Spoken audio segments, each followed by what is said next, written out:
Pia endelea na tabia yako ambayo umekuwa nayo siku zote ya uvumilivu. Kila mtu ameisema hapo, ya uvumilivu. Uvumilivu ambao wakati mwingine watu walidhani wewe ni dhaifu, kumbe ndio ilikuwa nguvu yako. Endelea kuwa mnyenyekevu ambao watu wengine wakati mwingine walidhani hujui chochote. Leo sifa zako zimesomwa na zimesema. Endelea kuwa mzalendo. Tumikie nchi yako kwa moyo wako wote. Saidie Mheshimiwa Rais kwa moyo wako wote na kwa nguvu zako zote. Lakini leo wengi wamesema umepata bahati kubwa ya kulelewa na babu yako ambao tunamfahamu sisi, Mzee Deogratias, Mzee Pancras Teminde Jembi, kutoka kijiji cha Zumoche. Labda niseme leo ndiko anakotoka Mheshimiwa Chinyele. Mheshimiwa Chinyele na Mheshimiwa Deo ni watu wa kijiji kimoja. Baba yako, rika ya baba zetu, walimu kutoka upande huo ambao wamefanya kazi kwa uaminifu, akiwa mwalimu katika shule za kanisa Katoliki na baadaye katika shule za serikali na baadaye katika uongozi wa nchi. Lakini zaidi malezi mazuri uliyopata kutoka kwa bibi yako Mdalalea Cassian Hemanje, mtoto wa katekista Cassian Hemanje wa kutoka Ngome, na ndio aliyekuvuvia roho ya upendo, roho ya huruma, roho ya staha, roho ya heshima. Na hakika leo Mdalalea yu hai, na leo umempa furaha kubwa, na Dr. Samia Suluhu Hassan leo umemwongezea mama yetu Mdalalea Cassian Hemanje miaka ya baraka kubwa, kuona ukuu wa Mungu katika nyakati hizi. Mimi binafsi ninayo furaha kubwa sana, na moyo wangu umejaa furaha na shangwe kwa uteuzi wako. Na sasa privilege yangu inakwisha.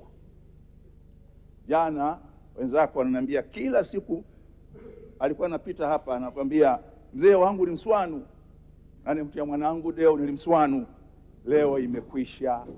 Wewe sio mwanangu tena kwa maana ya nafasi yako. Wewe sasa ni makamu wa rais wa Jamhuri ya Muungano wa Tanzania, mwenye kimo kikubwa kuliko changu, mwenye kimo kikubwa kuliko changu. Na mimi kwako sasa kimo changu ni kidogo, ni waziri katika serikali ninayetumika kwa ridhaa ya rais. Kwa hiyo kuanzia leo ile lugha yangu ya zamani, mwanangu tushirikiane, imekwisha. Sasa niko tayari kupokea maelekezo na maagizo.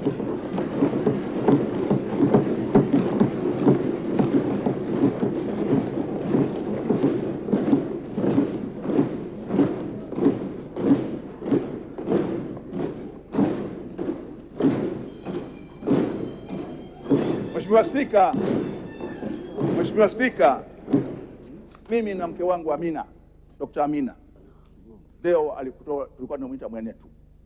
Ajabu ya Mungu, mimi jina langu la ubatizo ni John na baba yake ni John. Mimi mke wangu ni Amina na mama yake ni Amina. Kwa kwetu alikuwa ni mtoto, lakini kama nilivyosema leo, wewe sasa ni makamu wa rais ya Jamhuri ya Muungano wa Tanzania. Na kwa mila zetu, mtoto anapopata ngazi hiyo anaanza kuwa baba yako, sio kwa maana ya kukuzaa, lakini baba yako kwa sababu amekuheshimisha. Asante sana kwa kuheshimisha. Baada ya jambo hili kutokea, na Kenneth Nolo yuko hapa, wazee wamenitumia ujumbe nikusomee, na nitausoma ujumbe huo alafu nitamaliza kwa aya ya Biblia. Na Mheshimiwa Spika, naomba ni usome ujumbe huo ambao Nolo ni shahidi kwa lugha walionitumia. Ikonje limaga mwikonje anye wanyangudu uliwatemi wagona, kukuyo alimtemi Pancras, kusira alimtemi, na wakukuzo wose wanolo kusila wali watemi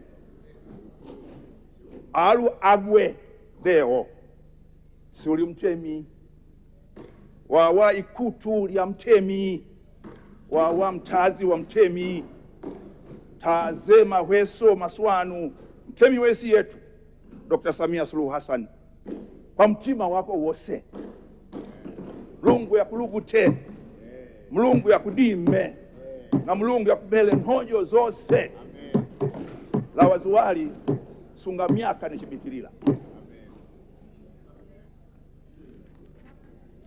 Wanasema tawi la mti bora kutoka katika mti bora. Nyie ni Wanyagundu, ninyi mna asili ya watemi waaminifu.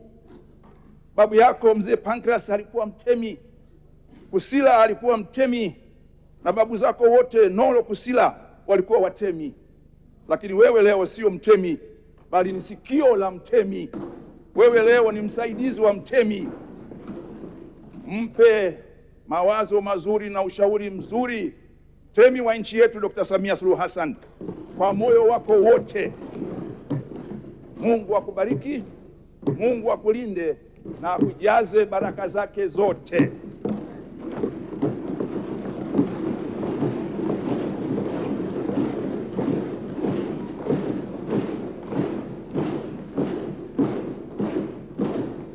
Na haya yanatoka kwa wazee wako wote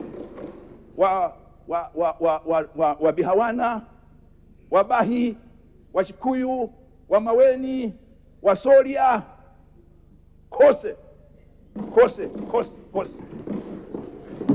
mpaka Manyoni yote, Bahi yote, Dodoma vijijini yote, wazee wamenipa ujumbe huu. Some sasa. Nimalize na maneno kutoka waraka wa kwanza wa Mtume Paulo kwa Timotheo, sura ya 4 aya ya 12. Mtu yeyote asikudharau kwa kuwa wewe ni kijana, bali uwe kielelezo kizuri kwa waumini katika usemi, mwenendo, upendo, imani na usafi. Nenda kama walivyosema wote, tunza nafasi uliyopewa. Saidie Mheshimiwa Rais ili aweze kuliongoza taifa hili kama ambavyo Mwenyezi Mungu amempangia aliongoza. Mpe amani, mpe utulivu wa akili, lakini ujue kama nilivyosema wakati mmoja, yashikilie sana maneno ya Mwadhama Polycarp Kardinali Pengo wakati wa kuwekwa wakfu Askofu Elinaza Sendoro wa Kanisa la Kiinjili la Kitoi Tanzania Diocese ya Mashariki wa Pwani, maneno aliyemwambia msaidizi wa askofu wao namuita dini. Akasema mara nyingi msaidizi ukosea anapoona kila wakati mkubwa anampa mambo makubwa ayatatue. Asipokuwa na saburi, asipokuwa na hekima, asipokuwa na unyenyekevu, atadhani yeye ni sawa na mkubwa wake. Shika hilo.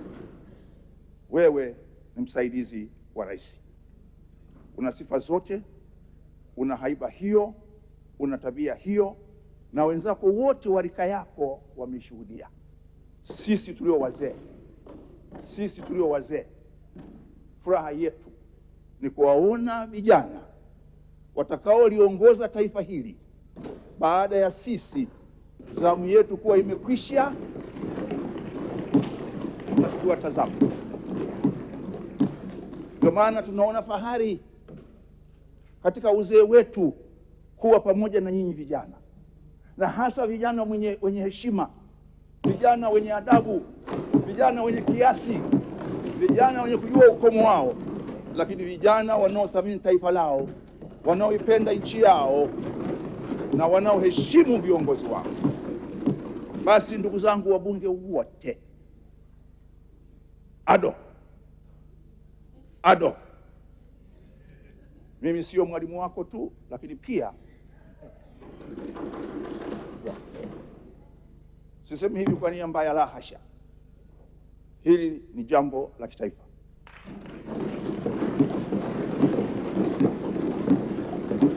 Hili si jambo la vyama, hili ni jambo la kitaifa. Na niwaambieni ndugu zangu, hakuna taifa jingine kama alivyosema msemaji mmoja hapa tulionalo isipokuwa Tanzania. Yote haya ni 9, 10 ni uimara